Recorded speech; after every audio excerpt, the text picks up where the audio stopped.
डेरों से जुड़ो, नमस्कार, जय हिंद। मैं डॉक्टर टी राव आपका सोल्स वॉइस चैनल पे स्वागत करता हूं। इलेक्शन का माहौल चल रहा है, 5 स्टेट्स में इलेक्शन अनाउंस हो चुके हैं, नॉमिनेशन भरे जा रहे हैं कहीं कहीं। दोस्तों, आज हम बात करेंगे आपकी वोट की ताकत की। मैं इस पे पहले ही बहुत अध्ययन कर चुका, बहुत रिसर्च कर चुका हूँ। मेरी एक पुस्तक है, चुनाव कैसे जीतते, प्रचार से परिणाम तक। इसमें सब कुछ दिया हुआ है। वोटर की क्या ड्यूटीज बनती है, पॉलिटिकल पार्टीज क्या बनती, कैंडिडेट क्या ड्यूटीज बनती है, वोटर को क्या क्या देखना चाहिए वोट डालने से पहले, ताकि डेमोक्रेसी स्ट्रांग हो।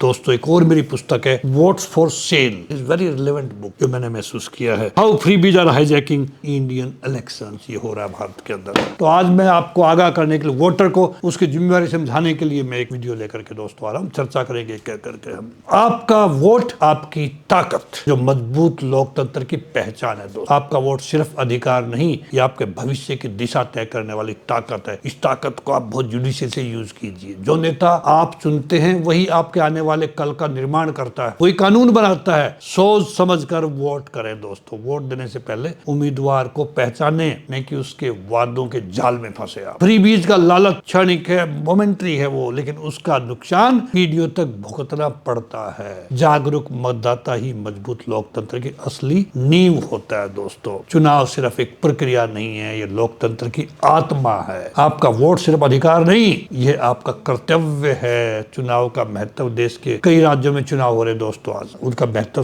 पूरे वाटर्स को पता है। चंद दिनों में वोट डालने जाएंगे, कहाँ डालनी है, क्या डालनी है, कई उसके पैरामीटर्स हैं जो प्रभावित होते हैं वोटर्स। दोस्तों, राज्य सरकारों और चुनाव आयोग की भूमिका बेहद इंपॉर्टेंट है इन इलेक्शन के अंदर, ताकि चुनाव निष्पक्ष, पारदर्शी और शांतिपूर्ण हो सके। लेकिन सबसे महत्वपूर्ण भूमिका आपकी है, वो है वोटर्स की। सही उम्मीदवार का चयन, वोट देने से पहले खुद से एक सवाल पूछिए आप, क्या आप अपने उम्मीदवार को वास्तव में जानते हैं? सिर्फ भाषण और वादों से प्रभावित न हो, उनका पिछला रिकॉर्ड देखें। क्या उन्होंने अपने वादे पूरे किए हैं? मूल्यांकन के आधार पर उनकी शिक्षा और योग्यता जांचिए, कितने पढ़े लिखे हैं वो। उनका आपराधिक रिकॉर्ड भी चेक करिए, अगर कोई हो जरूर देखें। उनका कार्य करने का तरीका समझे, वो कैसा काम करते, कैसे करते हैं वो। क्या वो मेहनती है, जिम्मेदार और जनता के लिए उपलब्ध है? उनका व्यक्तिगत आचरण कैसा है? क्या ईमानदार है या सिर्फ स्वार्थ के लिए राजनीति कर रहे हैं, पैसा कमाने के लिए राजनीति कर रहे हैं? संपत्ति और पारदर्शिता, अगर उम्मीदवार पहले विधायक या किसी पद पर रहा हो तो उसके बारे में चेक करिए। ये जरूर जांचिए कि उसकी व्यक्तिगत संपत्ति कितनी बढ़ी है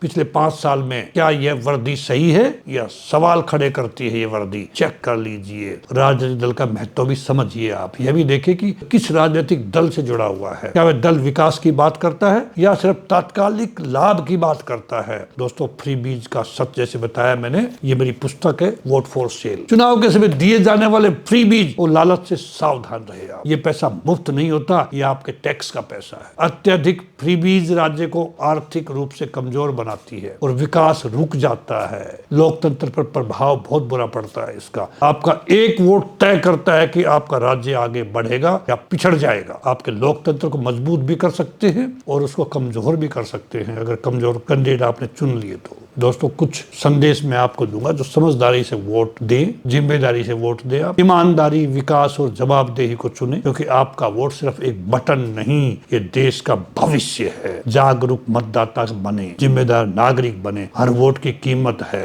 ये मत समझ लेना आप कि आपकी वोट से क्या होगा। एक एक वोट से सरकारें गिर गई है, एक एक वोट से इलेक्शन हार गए लोग। ईमानदार नेता चुनना ही देशभक्ति का सबसे बड़ा उदाहरण है। देशभक्त बनिए, आपका एक वोट भ्रष्टाचार को खत्म कर सकता है और बढ़ा भी सकता है, ये आपने सोचना है। वोट डालना सिर्फ जिम्मेदारी नहीं, ये राष्ट्र निर्माण में आपकी भागीदारी है। नेता की पहचान उसके काम से करें, नहीं कि उसकी बातों से। लोकतंत्र की ताकत जनता के हाथ में है, इसे समझदारी से इस्तेमाल करें दोस्तों, इसी के साथ मैं और भी वीडियो लेके आता रहूंगा। मुझे उम्मीद है कि आने वाले दिनों में आप वोट बहुत समझदारी से देंगे, एक अच्छे उम्मीदवार को देंगे, एक अच्छी सरकार गठन करने में आप अपना सहयोग देंगे, ताकि आपके पॉलिसीज, आपके रूल्स, आपके रेगुलेशंस ठीक बने, जन कल्याण के लिए बने। इसी के साथ नमस्कार, जय हिंद।